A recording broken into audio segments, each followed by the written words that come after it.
My mommy says she's pulling out my wisdom tooth this month. All right, guys. How are you guys doing? Good. Okay, that's good. So my name is Mr. Preston, and today we're going to be going over some science. In particular, we're going to be going over like what a hypothesis is, how we get to it, independent variable, dependent variable. Does that sound fun to you guys? Yeah. Yes. Okay, that's good. That's good. Okay, so starting off, who can tell me what a hypothesis is? I learned this in school. It's like a question. Yes, okay. So it's actually pretty similar to that. So a hypothesis is something that we use to try to test out an experiment. So it's going to be used for like getting educated guesses and stuff like that. So let's start off with an example. So for something small, we're going to use plants, for example. So you guys like plants, right? I love plants. Who can give me a random flower? Daisy. A daisy. Tulip. Tulip, okay, that's good. So for the first example, we're going to see how sunlight can affect a plant's growth. So whenever you talk about this certain kind of experiment, you're gonna think, wait, first, who can tell me how a plant grows? What do we need? What's like a big thing? Sunlight. Sunlight. Water. Water, exactly. But in this experiment, we're gonna be talking about sunlight and how much sunlight a plant needs to grow. So in this case, we have two things that we need to think about. We have our independent variable and we have our dependent variable. So an independent variable is something that we can change, so something that we can cut off, something that we can alter ourselves. So in this case, since we're testing how much sun is needed for a plant to grow, that's going to be the thing that we can change. You guys see what I'm saying?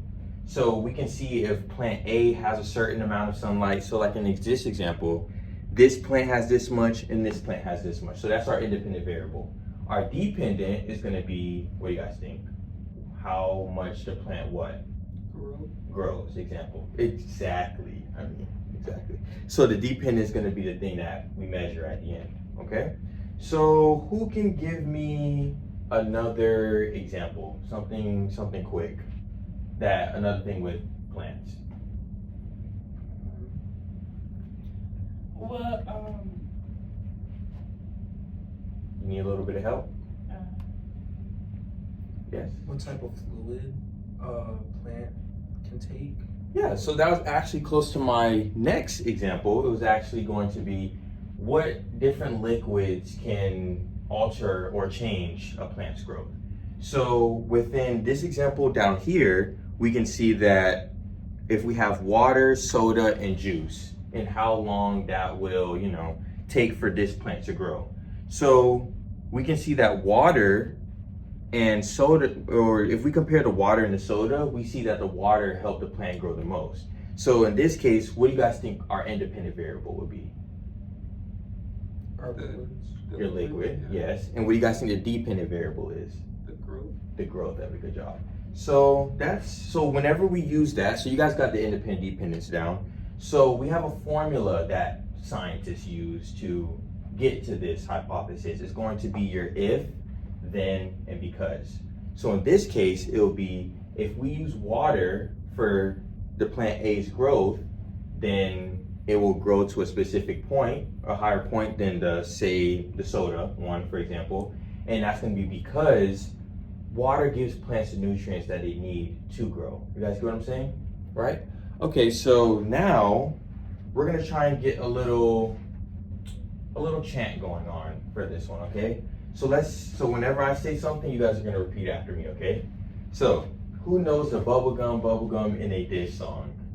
You guys like that one? Me too. I used to play it all the time as a kid. So, first, it's going to go hypothesis, hypothesis, make a guess. Say it after me. Hypothesis, hypothesis, make a guess. Use 3 words to finish the test. Use 3 words to finish the test. If, then, and, because. So now let's try it again. So, from the top. Hypothesis, hypothesis, make a guess. Use 3 words to finish the test. If, then, Then. Because. Because. There you go. All right, good job, guys. All right.